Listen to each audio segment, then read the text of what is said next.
Have you ever watched the movie Wall-E? You know, that cute little robot left alone on Earth, cleaning up piles of trash while humans are relaxing in space? When I first watched it, I thought it was just another cartoon. But the older I get, the more real it feels. Because when you look around at our streets, our beaches, and even just outside your house, sometimes it feels like we're slowly turning into the world Wally was trying to clean. Hello everyone, I'm Aqilah Tsabitah from Pekanbaru, and today I want to talk about smart, sustainable cities. But not the kind with flying cars or robot police. I'm talking about cities that are not just advanced but aware.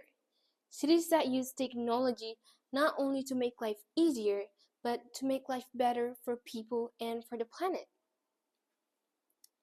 If we think about it, one of the biggest challenges we face today is plastic waste.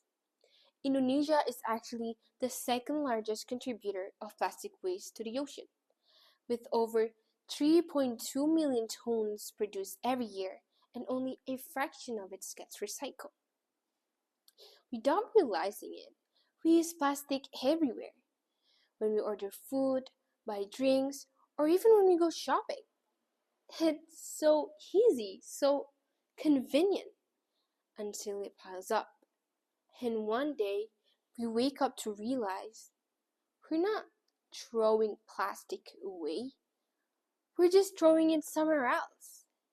I see plastic everywhere, on the streets when I walk to school, in front of stores, and even stuck between trees after the rain. And every time I see it, I ask myself, is this the future we're heading to? A future where comfort today becomes a burden tomorrow?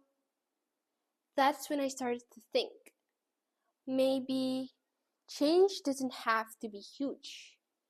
Maybe it starts with something simple, like bringing a tote bag, refusing plastic straws, or reusing what we already have.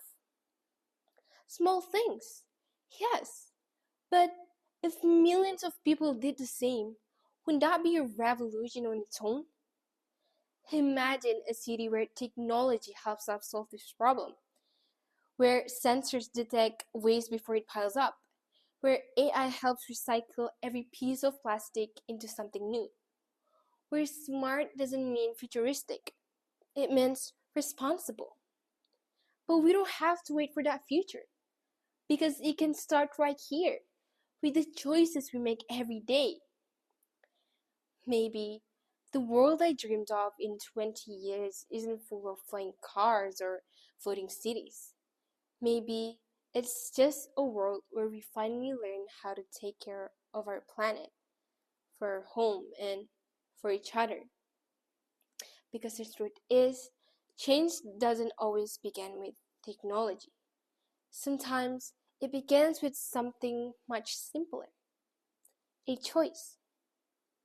If we can do that, then maybe one day, 20 years from now on, the world won't need a Wally to clean up our mess, because we already be living in a world keeping clean.